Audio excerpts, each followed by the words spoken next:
sé que a veces piensas que todo esto es montaje, truco, que en la colina hay trampa y cartón.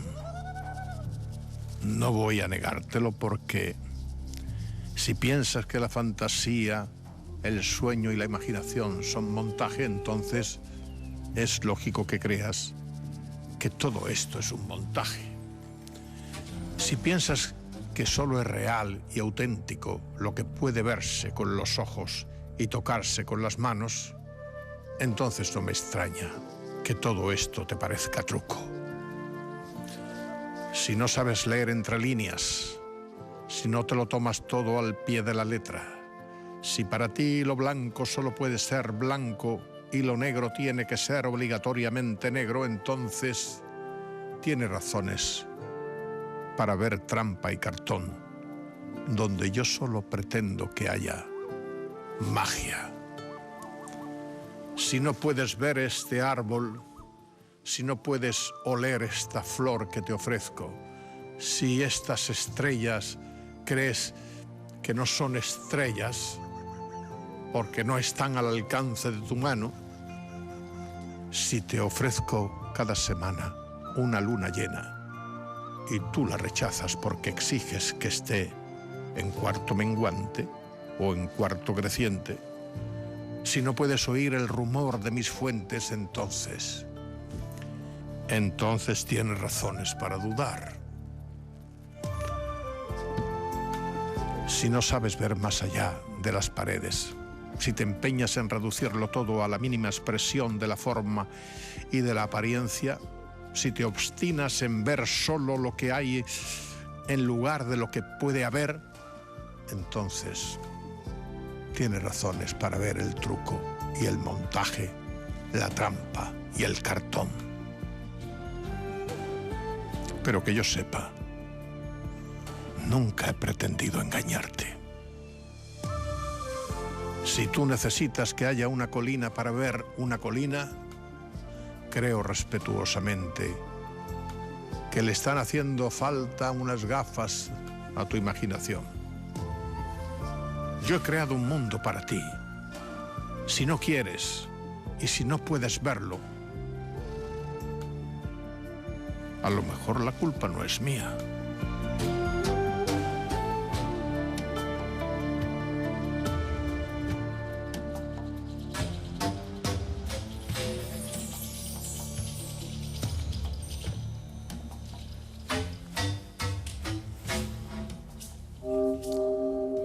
¿Tú crees que una persona curiosa, tú crees que una persona que viaja por todas partes, tú crees que una persona que se mueve, tú crees que una persona que intenta conocer puede irse de este mundo sin haber experimentado la homosexualidad?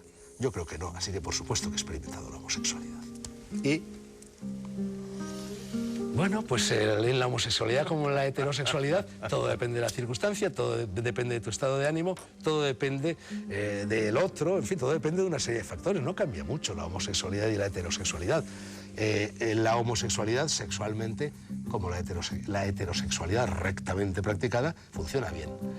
Lo que sucede es que, claro, para mí al menos, para otras personas no es así, pero para mí al menos, esa especie de plusvalía, de valor añadido del sexo, que tiene el enamoramiento, que tiene la subyugación por otra persona, que tiene el romanticismo, que tiene el sentimentalismo. Quiere decir que yo sería incapaz de estar bailando boleros hasta las 5 de la mañana, chick to chick, con un varón, y en cambio me encanta hacerlo con una mujer. Pero sexualmente, por supuesto que funciona. ¿Se ha tratado muy injustamente a los homosexuales en España? Pues, a lo largo de la historia. Claro, históricamente la sodomía, empezando por la sodomía, que no es exactamente lo que hoy entendemos por homosexualidad, primero fue castigada dentro de los parámetros de un pecado contra natura, fue castigada incluso con el fuego, ya desde las leyes visigóticas preveían ese castigo, y luego pues todo a lo largo del antiguo régimen en España la pena era de muerte, bien tribunales inquisitoriales en la parte de Aragón, bien tribunales reales en la parte de Castilla. Y luego, curiosamente, cuando se establece, justamente este año que celebramos el bicentenario, el 12, cuando se establece el primer Código Penal liberal español, que es duró en el trienio liberal, que es el del 22, se despenaliza, siguiendo un poco el ejemplo francés, las relaciones homosexuales entre adultos, consintientes, y entonces hay todo un vacío, una no penalización de la homosexualidad oficial hasta el Código Penal de Primo de Rivera, de Miguel Primo de Rivera. Pero de facto había una persecución apoyándose en delitos como escándalo público o abusos deshonestos, se utilizaba para perseguir a la homosexualidad. O sea que sí, claro. ¿Es verdad que eran muy estimados en la Grecia clásica los homosexuales? Bueno, lo de la Grecia clásica, habría que decir que no existían propiamente hablando homosexuales. Existían una división, en la Grecia clásica la división que operaba era la división de activo y pasivo. O sea, uno era viril si era activo en relación con sus propias pasiones, si era capaz de gobernarlas. Entonces un individuo mujeriego que se dejaba arrastrar por su pasión con las mujeres era afeminado. En la cultura antigua griega, romana, es feminatus. Lo mismo que el individuo que se dejaba dominar por la pasión por la comida, el glotón, era también afeminado. No era viril, la virilidad era el dominio de sí. Entonces las relaciones entre hombres, que sí era el prototipo de erotismo, era la relación entre hombres, pero la cuestión no era que fueran entre personas del mismo sexo, sino quién ocupaba el lugar activo y el pasivo. Y el activo tenía que ser siempre, porque la relación erótica entre hombres eran parte de toda una pedagogía, el activo tenía que ser siempre el mayor, el adulto. O sea, si el adulto ocupaba una posición pasiva en la relación, era amante, perdón, era amado y no amante, y en la relación sexual era penetrado, eso era denigrante, de mal gusto, diríamos. No había una ley que lo prohibía, pero era de mal gusto. ¿Hoy sigue siendo delito en alguna parte del mundo ser homosexual? Todavía, efectivamente, en los países en los que rige, por ejemplo, la ley coránica, la homosexualidad es un delito, pero también en bastantes estados norteamericanos. Incluso la sodomía, no solamente la homosexualidad, la sodomía incluso entre hombre y mujer. En algún estado norteamericano es delito. En España, como en general, en el ámbito latino o mediterráneo, en el ámbito latino, no ha habido, digamos, leyes explícitas que condenaran la homosexualidad. Pero en la realidad cotidiana sí ha habido, sobre todo hacia los pasivos. La división activo-pasivo, es curioso, en el mundo mediterráneo y en Latinoamérica eso perdura bastante, es muy fuerte. Por ejemplo, en la Italia de Mussolini, que por cierto en el Código Penal de Mussolini no se metió, se estuvo discutiendo, pero no se metió un capítulo de penalidad contra la homosexualidad porque se suponía que los italianos no existía tal cosa. Sin embargo, en la práctica se deportaba a los pasivos, no los activos. O sea, esa división, que en el mundo anglosajón no es tan importante, en el mundo latino, mediterráneo, ha tenido mucho peso. Me han contado una pelea que ha tenido un italiano con un político alemán, un político italiano, y entonces en el momento del acaloramiento el político italiano le dice al alemán: cuando ustedes estaban subiendo a los árboles ya nosotros éramos maricones. Claro, es un signo de refinamiento. Completamente. Completamente. El tercer sexo también se le llamó. También se le ha llamado, sí. Sí, porque ha habido épocas en que se ha identificado la homosexualidad, el concepto de invertido, con un individuo con alma de mujer, el caso de los varones, y cuerpo de varón. Claro. Supongo que los que le han dado más caña han sido las dictaduras, ¿no? Sí, las dictaduras que siempre han tenido un código de virilidad muy afirmado, pues claro, todo lo que era falta, carencia de esa virilidad o desviaciones era duramente castigado. Claro. Aparentemente, porque yo he encontrado... también el natalismo también. Pero que todo eso es aparentemente. Aparentemente, porque claro. Yo he conocido un general con una vena como el acueducto de Segovia. Eso es... Claro, no, y en los medios militares las relaciones entre hombres estaban a la orden del día. Claro. Lo que pasa es que muchas veces esas relaciones no implicaban merma del concepto de la propia virilidad, que eso es una cosa muy curiosa. Y ha habido muchos reyes y gobernantes homosexuales, ¿verdad? Claro, claro, y históricamente en fin, si queremos usar el concepto de homosexualidad para referirnos a las personas que tienen preferencias homoeróticas desde la antigüedad hasta la edad contemporánea, la homosexualidad. En fin, se ha hablado de Enrique IV, por ejemplo, en España. Se ha hablado de Francisco José, el marido de Isabel II. En fin, por ceñirme solo al ámbito español. Sí, pero ¿dónde nace el odio al maricón? El odio, hay muchas teorías sobre ese asunto. Hay una relación muy clara que tiene que ver con la demografía, que tiene que ver con el natalismo.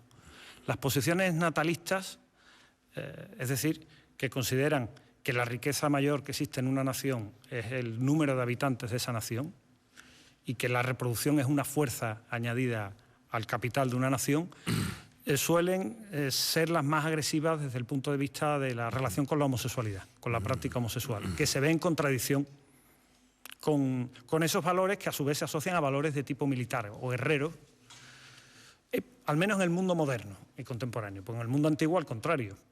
En los hoplitas atenienses se pensaba que el erotismo entre los hombres fortalecía la cohesión en la guerra y hacía que la falange fuera mucho más, estuviera mucho más consolidada, fuera mucho más potente. Pero en el mundo moderno se asocia, curiosamente, se asocia la homosexualidad con el afeminamiento, con el género, no con la sexualidad, con el género, con la condición de mujer y por lo tanto con una serie de propiedades como la debilidad, como la delicadeza, la falta de agresividad, lo cual significa una vez más un peligro para la nación, para la identidad nacional. Porque el trato de la Iglesia a la homosexualidad, regulín, ¿no? Sí, aunque sobre esto hay también... El trato de la homosexualidad con la Iglesia efectivamente ha sido siempre de persecución, pero hay también alguna teoría y algún análisis histórico que considera que en realidad la persecución en la Edad Media, occidental, la cristiandad occidental, de los sodomitas tuvo que ver inicialmente con una voluntad de unificación de los comportamientos y con la formación del Estado. Y que luego, digamos, las teorías del pecado contra natura que vienen de la Iglesia, digamos, vinieron a posteriori. Vinieron a justificar a posteriori ese planteamiento. Pero, de hecho, se ha estudiado, por ejemplo, una subcultura monástica de monjes en la Europa del siglo XII, donde la homosexualidad era incluso un modelo de relación entre los varones. Incluso hay un estudioso norteamericano que analizó la existencia de una especie de unión litúrgica entre hombres, no diríamos un matrimonio gay, en algunas tradiciones del cristianismo oriental. O sea que sí, es cierto esa contraposición entre iglesia y homosexualidad, pero luego históricamente hay muchos matices. Hay muchos matices ahí. Debe ser que también algunos cristianos, no sé si Marañón lo era, Sí. pues lo consideraban enfermos. Sí, Marañón sí lo era. Marañón era cristiano, además practicante. Pero en las teorías de Marañón en su tiempo supusieron un avance importante. De hecho, Marañón fue de los que primero se opuso a la penalización de la homosexualidad que hizo el Código Penal de la dictadura de Primo de Rivera. Y escribió en contra. Claro, ahí se pasó de la codificación del homosexual como vicioso al homosexual como un tipo de patología. Y de la homosexualidad femenina se habla poco, ¿no? Si la homosexualidad masculina ha sido invisibilizada, la femenina ha sido doblemente invisibilizada, claro. Las relaciones entre mujeres, de hecho, es mucho más difícil explorarlas históricamente porque ha dejado muy pocas huellas y siempre ha sido considerada incluso como algo impensable. Es decir, esto, si entre los hombres las relaciones, digamos, físicas, de proximidad física, de caricias, de contacto físico entre los hombres, a partir de mediados del XIX empiezan a perseguirse duramente, entre las mujeres, sin embargo, mantienen mucha más tolerancia, mucho más tiempo, porque no se sospecha que tengan un componente erótico. Hay toda una poesía, toda una lírica española de finales del XIX y comienzos del XX, hecha por poetisas casadas, de amor de mujer hacia mujer, que leídos desde nuestros parámetros, pues son manifestaciones clarísimas de lesbianismo. Y sin embargo en su época no se percibían de esa manera. ¿Ve usted con más naturalidad dos hombres amándose que dos mujeres? No pienso que tenga nada que ver con la naturalidad. Forma parte de la diversidad humana. Sí. Forma parte de la diversidad humana. Una cosa y otra. Claro. Porque ¿cuántos sexos hay? Bueno, ese es un asunto también... Es peligroso. También se le ha dado muchas vueltas. Claro, digamos, el planteamiento de sentido común es que existen dos sexos, niño o niña. Y por eso cuando nace un bebé intersexual, inmediatamente los propios padres, que todos estamos educados en esos parámetros, queremos que incluso se le opere ya de pequeño y se le asigne un sexo u otro. Cosa que desde el punto de vista médico ya es contraproducente. Algunas biólogas sostienen hoy algunas biólogas feministas, que si incorporamos los distintos tipos de intersexualidad como variantes de sexo, no estamos hablando de género, de sexo, estamos hablando de síndromes de Klinefelter o de Turner, dice uno, bueno, y la intersexualidad es muy rara, no es tan rara, puede ser 1 cada 10.000 habitantes o así, pues hablan incluso se habla de 5 sexos. Hay una teórica norteamericana, concretamente bióloga además, que habla de 5 sexos incorporando estas otras variantes intersexuales. También con el planteamiento de que esa dicotomía de sexos ha sido bastante perjudicial, porque claro, toda la gente que no se ajustaba exactamente a un modelo o a otro era perseguida. Era perseguida o se le sometía a operaciones y, en fin, eso daba lugar a verdaderas tragedias. Claro, el hermafrodita es la vieja categoría que se utilizaba para lo que hoy llamamos intersexualidad. Hoy el hermafrodita tiene toda una tradición mitológica. ¿Qué es un hermafrodita? ¿Qué es? ¿Hay órganos? Claro, desde el punto de vista biológico, hay alteraciones tanto hormonales como de tipo genético, el caso de Klinefelter, cromosómicas, que hace que haya personas que no nazcan, podríamos decir, con un sexo biológico definido. Es que cuando hablamos de sexo biológico tenemos que hablar de características hormonales, de características genéticas, de características psicológicas, del sexo gonadal, propiamente dicho, es decir, de características que tienen que ver con el tejido gonadal. Y no siempre todos los criterios casan. Entonces existen variantes que no podemos encasillar en un registro en otro, y de hecho lo que más se recomienda es que a los niños que nacen con estas características no se les opere de entrada, por imperativo legal hay que asignarles un sexo. ¿Cuál es la característica fundamental del hermafrodita? Hay varias variantes, por ejemplo, hay distintos síndromes. Pero ¿cómo lo explicaría usted de una manera grosera para que la gente se entere? Para que la gente se entere, sentido, podemos decir que existen personas de sexo indefinido. Perfectamente, te combinan características de un sexo y de otro, que no son... Que no son ni rosa ni azul. Pero pueden tener los dos órganos. Que pueden tener los dos órganos perfectos. Es que la cuestión no es solo los órganos anatómicos, es también las características cromosómicas, no es solamente los genitales externos, por así decirlo. Sí. Los genitales externos. Claro, el hermafrodita era el término clásico que se utilizaba para personas que aparentemente no se sabía de qué sexo eran. Hoy se habla de intersexualidad y hay una base biológica detrás, por supuesto. ¿El travesti es otra cosa? Eso es otra cosa. El travestismo primero se calificó... Veo que la variedad es extraordinaria. Es extraordinaria. El travestismo se cataloga primero como perversión, más o menos a comienzos del siglo XX. Y el travesti es aquel que goza, en principio es una perversión que implica el goce vistiéndose del sexo contrario al que se posee, que es distinto del intersexual y es distinto del transexual también. Porque, profesor, ¿existe el pura sangre o todos tenemos un venón? Marañón, que lo ha mencionado antes, decía efectivamente que todos tenemos un venón, todos somos una mezcla de masculino y femenino, completamente. Es teoría de Don Juan, ya entonces lo decía, sí, que es una cuestión de grado, no es una cuestión, desde luego, sustantiva. Pero que en una noche de luna, con una canción maravillosa, al lado del mar, pueden caer mucho. Claro, perfectamente. Con un Cyrano al lado... Perfectamente. Claro, lo que pasa es que es importante distinguir el sexo de la sexualidad, que es otra cosa importante. Una persona, es decir, o el género de la sexualidad. Una persona, por ejemplo, que nace como varón, se siente mal con el cuerpo de varón y quiere ser mujer, se opera, ese es el simulacro. Incluso en el registro civil se le cambia de identidad. Sin embargo, desde el punto de vista de la sexualidad, le gustan las mujeres. Sí. Eso es muy normal. Muy normal. Es bastante común entre los transexuales. Claro. Entonces, una cosa es la sexualidad, otra cosa es el género. Claro. Y otra cosa es el sexo. Intersexual tiene que ver con el sexo, transexual con el género. Y homosexual con la sexualidad. Son registros distintos. Profesor, usted nunca tuvo tentaciones. Tentaciones carnales, como todo el mundo. Como todo el mundo. Como todo el mundo. ¿A usted le parece bien que se casen? Por supuesto. Claro. ¿Y le parece bien que adopten? Sí, también. Es un derecho ciudadano. La ciudadanía no tiene que estar marcada por características biológicas o de preferencias sexuales o del tipo que sean. ¿A usted le parece Zapatero un apóstol de la homosexualidad?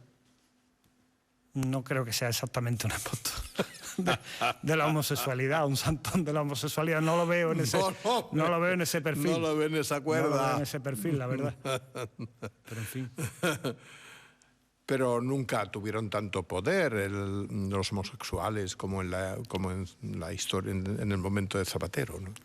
¿Ha habido, no? Hombre, ha habido una ganancia de derechos, ha habido una ganancia de derechos. Sin duda, ¿no? Pero claro, tampoco se puede transformar ganancia de derechos en ejercicio de un gran poder. Es decir, comparado con los banqueros, me parece que los colectivos gay no tienen nada que hacer. No tiene nada que hacer.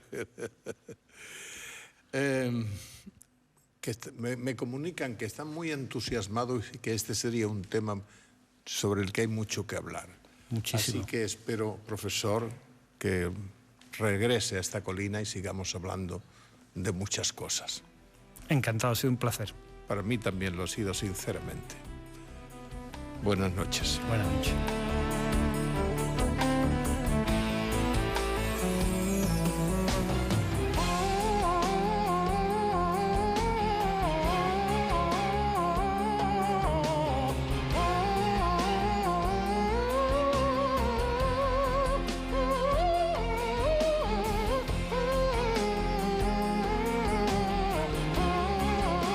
¿Se vende, señor Cervantes, o no se vende su libro?